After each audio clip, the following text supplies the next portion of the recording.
Ramdam mo na ba ang simoy ng Christmas bonus? Simoy ng Kapaskuhan? Kung Paskuhan lang din ang pag-uusapan, aba, sa Pangasinan walang dudang mawiwili ka sa kanilang mga pailaw. Parang buong lalawigan ng Pangasinan ang nagkasundo kung sa mga ilaw at dekorasyon lang, bonggahan ang labanan. Dito sa Pangasinan, saan man bayan ka mapunta, masasaksihan ang Paskong Galing na ipinagmamalaki ng probinsya.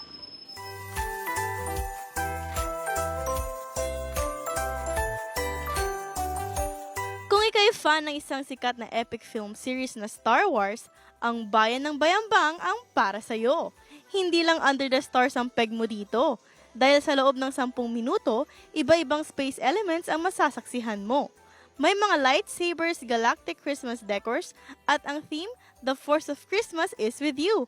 Perfect para sa mga kids at syempre, sa mga certified fanboy. Si Yoda, kasama ang mga Three Kings, naka-Star Wars costume pa. Aba, galactic ang level ng Pasko mo dito.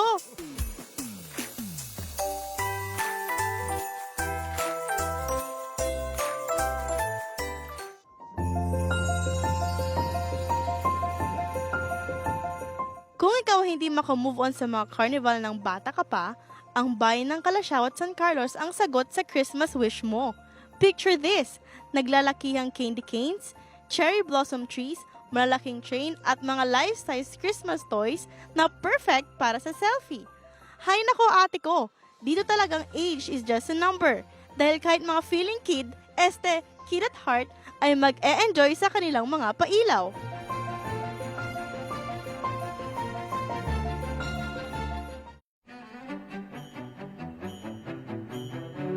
Sa bandang weste naman, ang bayan ng Alaminos ay may classic Pinoy Christmas vibe.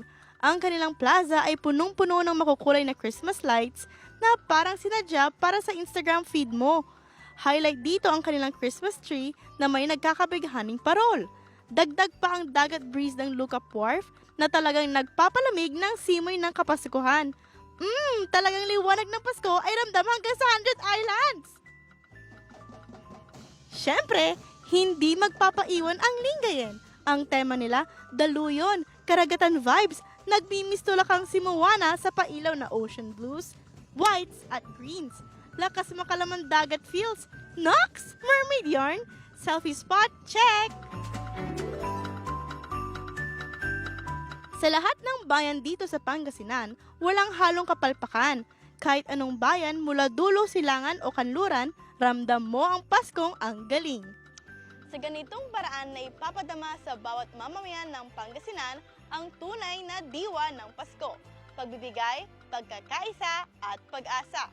Saan man bayan ka mapunta, damang-dama ang init ng yakap ng Paskong Pinoy. Joshmin Castaño, Balitang Solid North!